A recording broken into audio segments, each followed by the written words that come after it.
This Good Morning Northwest Morning Sprint is brought to you by Bill's Heating and Air Conditioning.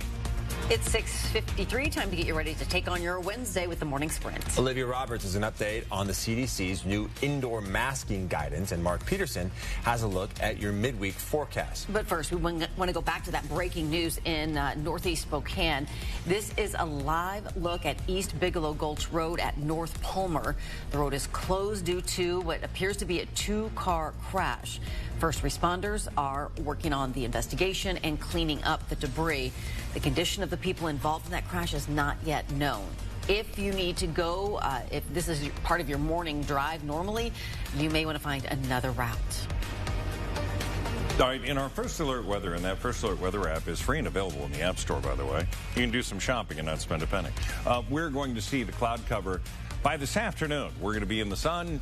And all of us are going to be a part of it about 3, 4 o'clock as that, again, monsoonal moisture continues to make its way out.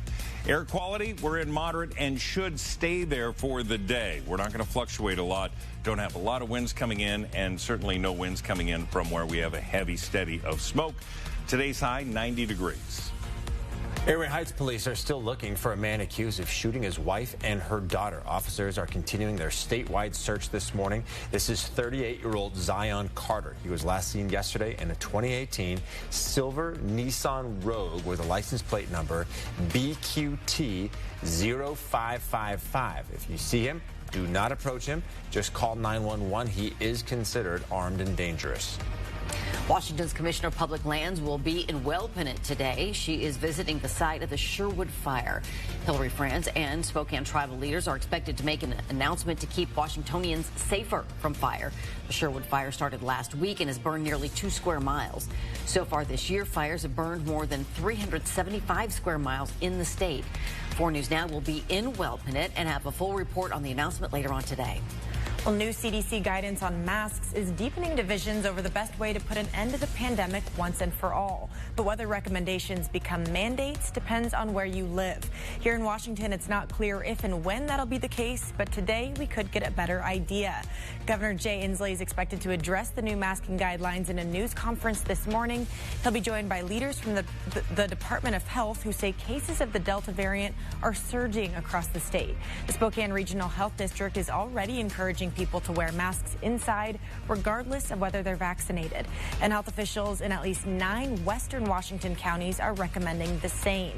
Now, the governor will speak at 10:30 this morning. You can watch it live on KXLY.com or on our streaming app, KXLY Plus. Breaking news this morning, fully vaccinated travelers from the U.S. and EU will be allowed to enter England without quarantining. The change will go into effect starting August 2nd. The travel industry has been pushing for the change in the rules so that people living abroad can more easily come to the UK for holidays or to visit loved ones. New this morning, we're one step closer for young children to get cleared for COVID vaccines. Pfizer announcing today it could release vaccine data on children 5 to 11 years old by the end of September. This is a change from an original announcement pushing the age for emergency authorization of the vaccine from 2 to now 5 years old. The company says the data on those younger children could come later this year. President Joe Biden will announce a COVID-19 vaccine requirement for federal employees. He said yesterday a policy was under consideration. A source with knowledge of the matter says Biden will make the announcement tomorrow. Renters are safe for now under Washington's eviction bridge moratorium. You can't be evicted until after September 30th if you're behind on paying, but rent payments are expected on August 1st. During this time, renters are encouraged to seek rental assistance as landlords can take lawful action against tenants if they're not paying and not taking the steps to come up with a plan for repayment. Luckily, though, the state's eviction resolution pilot program is available in Spokane. One place offering it is the Northwest Mediation Center. This dispute resolution center is also hosting weekly information sessions to help tenants and landlords figure out a plan to move forward with rent payments. For more information, see this story on KXLY.com. Coming up next on Good Morning America, the pandemic is causing trouble when it comes to back-to-school shopping. Experts say the high demand could make it hard to find essential supplies this year. GMA has the story parents will not want to miss just ahead.